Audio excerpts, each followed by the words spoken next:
सन 1965 में सिंगापुर को दुनिया के टॉप इकोनॉमिस्ट ने फेल होने वाला देश कहा था। ना उसके पास ऑयल था, ना सोने की खदानें और ना ही कोई बड़ी जमीन। सिर्फ 700 स्क्वायर किलोमीटर का एक छोटा सा आइलैंड था। लेकिन आज सिंगापुर की per capita income 67,000 US dollars है। यह अमेरिका से भी ज़्यादा है। और वही दूसरी तरफ कॉन्गो, एक ऐसा देश जिसके ज़मीन के नीचे 24 ट्रिलियन डॉलर्स के मिनरल्स मौजूद हैं, जैसे कि कोबाल्ट, कॉपर, गोल्ड, डायमंड्स। दुनिया की इलेक्ट्रिक कार्स और स्मार्टफोन्स में जो कोबाल्ट यूज़ होता है उसका 70% कॉन्गो से ही आता है। फिर भी कॉन्गो के एक आम आदमी की साल भर की इनकम सिर्फ 800 यूएस डॉलर्स है और 70% से ज़्यादा लोग अभी भी 2.15 यूएस डॉलर्स पर डे से कम में अपनी ज़िंदगी गुजारते हैं। तो फिर ये सवाल पूछना ज़रूरी है, आखिर देश को अमीर बनाता क्या है? रिसोर्सेस, मेहनत, या ज्योग्राफी, या कुछ और जो हम में से बहुत कम लोग जानते हैं? जैकी डाउन की वीडियोस में आपका फिर से स्वागत। आज हम एक ऐसी बात डिकोड करेंगे जो किसी भी देश की किस्मत बदल सकती है और जो इंडिया के लिए भी एक बहुत बड़ा लेसन दे सकती है। पहले बात करते हैं उन गलत जवाबों की जो ज़्यादातर लोग सोचते हैं। गलत जवाब नंबर 1, रिसोर्सेस होंगे तो देश अमीर होगा। वेनेजुएला दुनिया का सबसे बड़ा प्रूवन ऑयल रिजर्व है, लेकिन पिछले 10 सालों में उसकी इकोनॉमी 80% से ज़्यादा श्रिंक हो गई है। लोग भाग रहे हैं और हाइपर इन्फ्लेशन भी है। शेल्स खाली है। नाइजीरिया अफ्रीका का सबसे ज़्यादा ऑयल निकालने वाला देश, फिर भी 40% लोग एक्सट्रीम पॉवर्टी में हैं। और एक और एग्जांपल ले लो, नॉर्वे के पास भी बहुत सारा ऑयल है, लेकिन वो उस ऑयल के पैसे को एक स्पेशल फंड में रखता है। आज उस फंड में 1.7 ट्रिलियन से ज़्यादा डॉलर्स हैं ताकि फ्यूचर जनरेशन सेफ रहे। तो सेम रिसोर्सेस, बहुत अलग रिजल्ट। तो क्लियरली रिसोर्सेस अकेले जवाब नहीं है। गलत जवाब नंबर 2, ज्योग्राफी। अब इसका तो कुछ नहीं कर सकते। साउथ कोरिया और नॉर्थ कोरिया, एक ही ज़मीन, एक ही क्लाइमेट, एक ही लोग। सन 1950 में कोरिया वॉर के बाद दोनों ऑलमोस्ट बराबर थे। आज साउथ कोरिया की जीडीपी पर कैपिटा 33,000 डॉलर्स है और नॉर्थ कोरिया की जीडीपी पर कैपिटा लगभग 1800 डॉलर्स है। एक ही नक्शा, दो अलग दुनिया। तो ज्योग्राफी भी अकेला जवाब नहीं है। तो फिर एक और इंटरेस्टिंग बात है, दुनिया में एक फिनोमिनन है जिसे इकोनॉमिस्ट कहते हैं रिसोर्स कर्स। यानी कई बार जिस देश के पास जितने ज़्यादा रिसोर्स होते हैं वो उतना ही गरीब रह जाता है। क्यों? जब किसी देश के पास ऑयल या मिनरल्स होते हैं तो वहाँ के रूलर्स का एक ही काम रह जाता है, सिर्फ उस रिसोर्सेस को बेचना। उन्हें आपकी ज़रूरत नहीं, ना ही टैक्स पेयर्स की, ना एजुकेटेड वर्कफोर्स की, ना ही स्ट्रॉन्ग इंस्टीट्यूशंस की। पावर एक छोटे से ग्रुप के हाथ में आती है। वो ग्रुप करप्ट हो जाता है और बाकी पब्लिक वहाँ की वहाँ रह जाती है। कॉन्गो देश का एग्जाम्पल फिर से देखते हैं। 24 ट्रिलियन डॉलर के resources, 164th rank in human capital index, 69% लोग नेशनल पॉवर्टी लाइन से नीचे। और कॉन्गो देश के मिनरल्स से जो पैसे आते हैं वो कहीं और ही चले जाते हैं। लेकिन इस पैराडॉक्स का एक और एंगल भी है और ये एंगल बहुत इंपॉर्टेंट है। कुछ देशों ने इस कर्ज को तोड़ दिया है। बोट्सवाना, अफ्रीका का एक देश, 1966 में दुनिया के सबसे गरीब देशों में था। डायमंड्स मिले, लेकिन बोट्सवाना ने अलग रास्ता चुना। Democratic institutions, rule of law, transparent governance. आज बोट्सवाना अफ्रीका के सबसे प्रॉस्परस देशों में से एक है। Norway, same story. Oil plus strong institutions is equal to prosperity. तो फॉर्मूला क्या है? Resources plus strong institutions is equal to wealth. Resources plus weak institutions is equal to कर्स।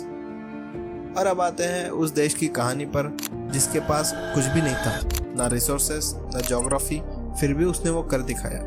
सन 1965 में सिंगापुर को मलेशिया ने निकाल दिया। हाँ, मलेशिया ने खुद सिंगापुर को अपनी फेडरेशन से बाहर कर दिया।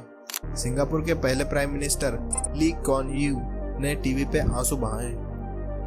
वो जानते थे उनका देश सरवाइव करने के भी लायक नहीं है। ना जमीन, ना पानी, पीने का पानी भी मलेशिया से इंपोर्ट होता था। ना ही आर्मी, ना कोई इंडस्ट्री। ली ने एक काम किया, सोचा अगर हमें सरवाइव करना है तो हमें दुनिया को कुछ ऐसा देना होगा जो किसी और के पास नहीं है। स्टेप 1 ट्रस्ट बनाया। Corruption zero tolerance, literally. Corrupt practices investigation bureau बनाया, कोई भी एग्जाम नहीं, मिनिस्टर हो या प्यून।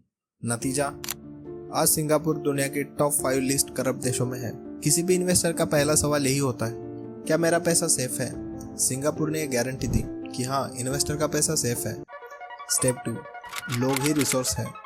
ली ने कहा, हमारे पास कुछ नहीं, सिर्फ लोग हैं, इन्हें ही ट्रेन करेंगे।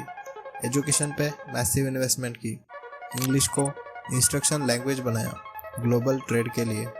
Technical institutes, polytechnics, life long learning programmes, सब कुछ किया। आज सिंगापुर का एजुकेशन सिस्टम दुनिया के टॉप 3 में है। स्टेप 3 डोर खोल दिए दुनिया के लिए। फॉरेन इन्वेस्टमेंट के लिए रेड कारपेट बिछाया। Tax breaks, easy company registration, intellectual property protection. Multinational companies को बोला, यहाँ आओ, रूल्स क्लियर हैं और बदलेंगे नहीं।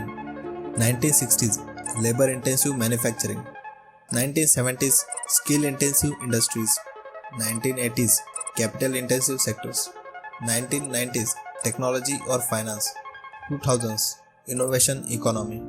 हर डिकेड में अपग्रेड किया, कभी रुके नहीं। रिजल्ट, 1965 में जीडीपी पर कैपिटा $516, 2024 में जीडीपी पर कैपिटा $67,706, 130 टाइम्स का फर्क एक इंसान की जिंदगी में। यह सिर्फ इकोनॉमिक्स नहीं है, ये एक ब्लूप्रिंट है।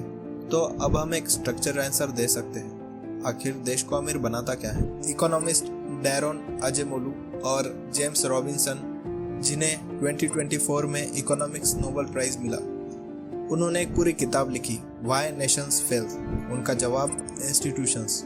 इस किताब को सन 2024 में नोबेल प्राइज भी मिला, लेकिन हम इसे 4 पिलर्स में कॉन्क्रीटली तोड़ सकते हैं। Pillar number 1 rule of law. क्या आम इंसान को इंसाफ मिलेगा? क्या बिजनेस के रूल्स सबके लिए सेम हैं? क्या प्रॉपर्टी राइट्स प्रोटेक्टेड है? जहाँ ये है वहाँ इन्वेस्टमेंट आती है, इन्वेस्टमेंट से जॉब आती है और जॉब से prosperity. Pillar number 2 anti corruption. Corruption एक इनविजिबल टैक्स है जो हर डील में लगता है। वो फॉरेन इन्वेस्टर भगाता है, वो टैलेंटेड लोग भगाता है, वो इनोवेशन रोक देता है। सिंगापुर ने इसको जड़ से ख़त्म किया, कॉन्गो ने कभी ट्राई ही नहीं किया। Pillar number 3 human capital. आपके लोग ही आपका असली रिसोर्स है। Education, health care, skill development. एक हेल्दी एजुकेटेड वर्कफोर्स किसी भी ऑयल वेल से ज़्यादा वैल्यूएबल है। जापान के पास कोई रिसोर्सेस नहीं है, फिर भी दुनिया की 3rd लार्जेस्ट इकोनॉमी है। Pillar number 4 open plus smart trade. कोई भी देश अकेले सब कुछ नहीं बना सकता। ट्रेड से स्पेशलाइजेशन होती है, स्पेशलाइजेशन से एफिशिएंसी आती है और एफिशिएंसी से ग्रोथ होती है। लेकिन स्मार्ट ट्रेड सिर्फ डोर्स ओपन करना नहीं है, स्ट्रेटेजिक इंडस्ट्रीज बिल्ड करना है। साउथ कोरिया ने सेमीकंडक्टर्स चुने, सिंगापुर ने फाइनेंस और लॉजिस्टिक चुने। हाँ, ये 4 पिलर्स, ये कोई मैजिक नहीं है, लेकिन जिस भी देश ने इन्हें सीरियसली लिया वो आगे बढ़ गया। अब बात करते हैं इंडिया की, और यहाँ हम बायस नहीं रखेंगे, ना सिर्फ तारीफ ना सिर्फ क्रिटिसिज्म। इंडिया की स्ट्रेंथ जो लोग पूछते नहीं।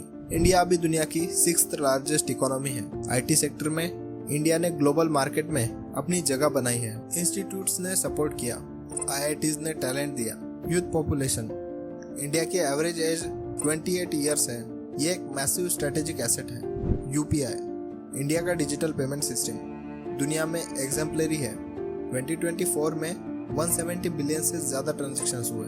अब देखते हैं इंडिया की चैलेंजेस जो ऑनेस्टली देखनी चाहिए। करप्शन परसेप्शन इंडेक्स में इंडिया 93rd रैंक पर है, according to transparency international report 2023। अब ये रैंक और नीचे आ गई होगी। ये कंसर्न का सीरियस एरिया है। मैन्युफैक्चरिंग में इंडिया अभी भी चाइना या वियतनाम से फुल्ली कम्पीट नहीं कर पा रहा है। एजुकेशन क्वालिटी एंड क्वांटिटी भी कम हुई है। लर्निंग आउटकम्स का गैप भी बहुत है। बेरोजगारी थोड़ी ज़्यादा है। ASCR रिपोर्ट्स ये कंसिस्टेंटली दिखाते हैं। लेकिन यहाँ एक इम्पॉर्टेंट पर्सपेक्टिव भी है जिसको डिस्कस करते हैं। इंडिया एक डेमोक्रेटिक डाइवर्स 1.4 बिलियन लोगों का देश है। सिंगापुर एक सिटी स्टेट है, 6 मिलियन लोग। डायरेक्ट कंपैरिजन इनकम्प्लीट होगा। इंडिया का पाथ अलग होगा और होना चाहिए, लेकिन सिंगापुर से सिर्फ यह सीखना है कि रिसोर्सेज का वेट मत करो, सिस्टम बनाओ। अगर इंडिया के इंस्टीट्यूशंस स्ट्रांग होते हैं, एजुकेशन क्वालिटी बढ़ती है और करप्शन सिस्टमैटिकली कम होता है, तो इंडिया का डेमोग्राफिक डिविडेंड एक once in a century opportunity है। अगर नहीं होता है तो ये डिविडेंड एक डेमोग्राफिक डिजास्टर बन सकता है। तो आज का जवाब क्या मिला? देश अमीर बनता है सिस्टम से, ना ऑयल से, ना सोने की खदानों से, ना ही ज्योग्राफी से। एक ट्रांसपेरेंट गवर्नमेंट, लोग जो रूल फॉलो करें, एजुकेशन जो काम आए, ट्रेड जो स्मार्ट हो। सिंगापुर ने यह प्रूव किया, बोट्सवाना ने और जापान ने भी ये प्रूव किया, और कॉन्गो ने, वेनेजुएला ने, जिम्बाब्वे ने एक अलग बात प्रूव की। रिसोर्सेस होना काफ़ी नहीं, उन्हें सही तरीके से यूज़ करना वो असली स्किल है। अब एक सवाल तुम्हारे लिए, कमेंट में बताओ, तुम्हारे हिसाब से इंडिया के लिए सबसे बड़ा चैलेंज कौन सा है? एजुकेशन, करप्शन या ट्रेड पॉलिसी? मैं पूरे कमेंट्स पढ़ता हूँ। अगर ये वीडियो हेल्पफुल लगा तो लाइक करो, शेयर करो, किसी एक दोस्त को भेजो जो इकोनॉमिक्स में इंटरेस्ट रखता है। अमेरिका वर्सेस ईरान वॉर की हिस्ट्री के लिए यहाँ क्लिक करो। और अगर आप ऐसे और वीडियोस देखना चाहते हो फैक्ट्स के साथ, तो ज़ेकी टाउन को सब्सक्राइब ज़रूर करो। मिलते हैं अगले वीडियो में।